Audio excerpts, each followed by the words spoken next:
Après des années de petits boulots et 5 ans au Pôle emploi, Minerve Mercival renoue avec la vie en entreprise. La vie me changeait au point de vue économique. Eh bien, j'ai travaillé. C'est pour ça qu'il fait. On travaille ici pour chercher l'argent. On travaille pour élever les enfants à l'école et puis pour ça, il faut l'argent pour occuper madame et puis c'est tout. Pour venir travailler, Minerve Mercival fait 3 heures de scooter chaque jour. Une motivation que n'ont pas forcément tous les ouvriers.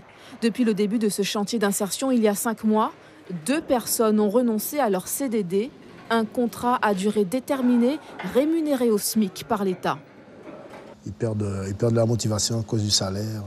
Mais il faut comprendre aussi que pour gagner un grand salaire, il faut être formé, il faut être professionnel. Dans le bureau du chantier, à côté du responsable, Josué Bernard est désormais un salarié à part entière de l'entreprise Guyane Insertion. Un emploi qu'il a décroché après avoir travaillé, lui aussi, sur un chantier d'insertion. Ça m'a permis d'avoir un emploi, de pouvoir subvenir à mes besoins. Et aussi, ce que je cherchais réellement après mes études, c'était aussi, on va dire, l'expérience. Parce que j'avais la théorie, mais pas la pratique, pas d'expérience. Et au jour d'aujourd'hui, je n'ai pas la même expérience que j'avais au tout début. Voilà. Je monte en compétence. Les 8 ouvriers de ce chantier ont pour mission de construire de nouvelles salles de classe au lycée Damas de Remire-Montjoly.